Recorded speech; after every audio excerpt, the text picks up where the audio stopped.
Hey guys, Malik here. I told myself that the next video I put out wasn't going to be an ATM video because I am a CPA. I do have other valuable information that I want to put out for you guys. But due to a lot of questions I got from my subscribers about the ATM business, I felt obligated to answer them, and they're really good questions. So I'm going to dedicate this video to answering those questions. So we'll start off with the first one, and the first question that one of my subscribers had was, how do I file my taxes? Now, I'm set up as a single member LLC, and I do recommend if you start an ATM business to, incorporate yourself. But I'm set up as a single member LLC, and I file my taxes on Schedule C, which is a schedule on your Form 1040. Another good question I got from one of my subscribers was, is the ATM business a good business to start during the COVID-19 crisis? And the answer is it depends.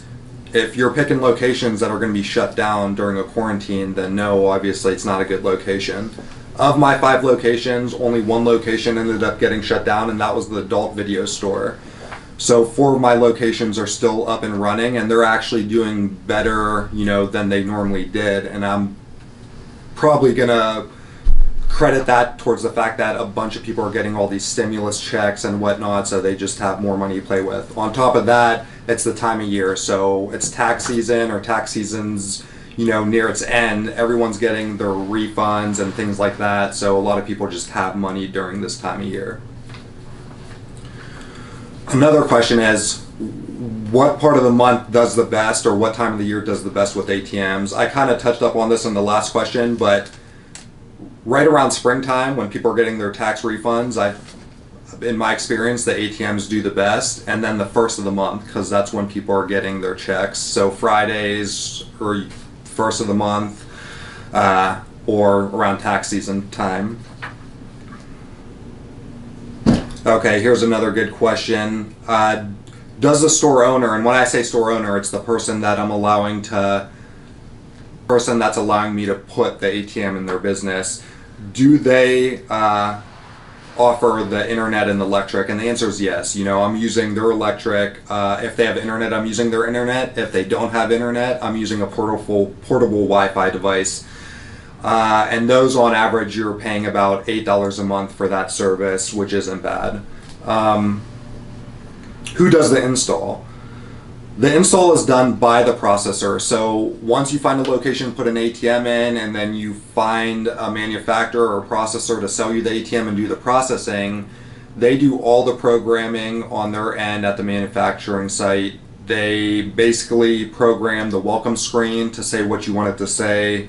They program it to charge what you want to charge per transaction. And they program it to whether it's going to be set up through Ethernet or through a phone line. So those are the different things that they're doing, but they do all the programming there. When the ATM is at the location or delivered to the location, all you literally have to do is plug it in. That's all you should have to do. Okay, these actually last 2 questions are really good, and the first one being, how do you negotiate contracts with a store owner? Negotiating contracts with a store owner is pretty easy. I mean, if you walk into a mom and pop store, or any business you think is going to be good for an ATM, and you notice that they don't have an ATM, it's just an easy pitch. They have the potential to make money. There's no risk involved to them at all. You're the one putting your cash in. You're the one buying the ATM, and you're giving them, depending on what you want to negotiate. In my case, I'm giving 50% just to make it an easier sell. But you could give 25 cents a transaction, 50 cents a transaction. The bottom line is the store owner has the potential to make money. And if you saw my last video about the ATM reports, you see how much money they could actually make. So it's definitely worth it to them, and that's usually how I pitch things with them. As far as negotiating, I always kind of say 50-50 right off the bat. But if I notice, if I'm with a location for a year and I notice they're really not doing good and it's not worth my time, I either relay that to the store owner and let them know, hey, splitting it 50-50 is really not fair right now. I'm putting in all the work and gas miles.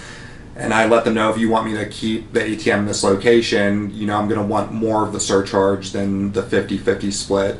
But with average locations, as far as transactions and locations that do really well, like the gas station I showed in the last video, I always give 50-50 to keep the store owner happy, and to be able to keep my location. And then the last question, and most of this video is going to go towards this, but how do you negotiate contracts with processors, and what to look for in contracts with the processors? So when you first start an ATM business, and you find a location, you're kind of taking a risk. You don't know how well that location is going to do, so your negotiating power isn't that great with the processor. They're definitely going to charge you a processing fee, and it should be somewhere between 10 and 25 cents. Anything more than that, I would say find another processor. They're going to charge you for the receipt paper. It's not expensive, but they're not going to, bend backwards to help you out. It's kind of is what it is.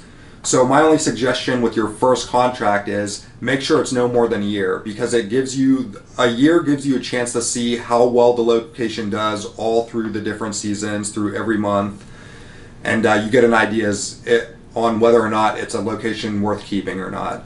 That way, if you feel like after the year it wasn't worth keeping, you could pull it out, no harm, no foul. You could find another location to put that ATM in.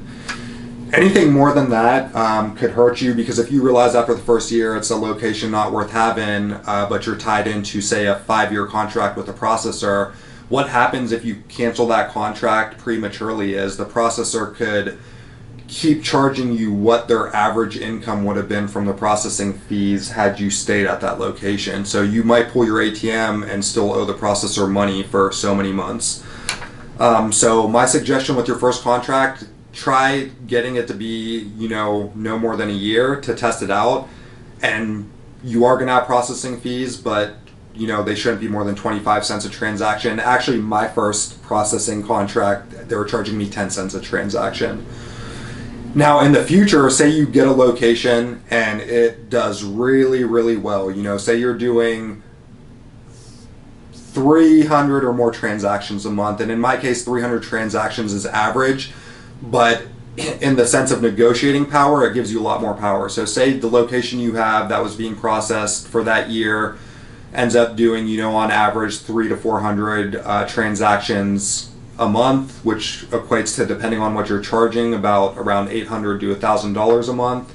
If you're splitting out with the store owner, you'd get $400 to $500. The store owner would get $400 to $500. But bottom line is, when you have an ATM that does that well, you could start negotiating different terms with the processor. So they actually make money off back-end fees through the bank. So technically, they don't need to take anything from your surcharge. And that's the point I'm at. So I have locations that do so well that I don't get charged anything from the processor, and it's still with them to do processing because they still make money on the back end. The second thing I'm able to negotiate, because my locations do well enough, is free paper. So I get free receipt paper from my processors as well. Again, these are things that you won't be able to negotiate until after having a location that's proved itself and that proves that it does well. Because at that point, the processor is going to want to keep your business, and you'll be able to negotiate different terms that benefit you more. That's about it. I think I answered all the questions that I thought were worth answering.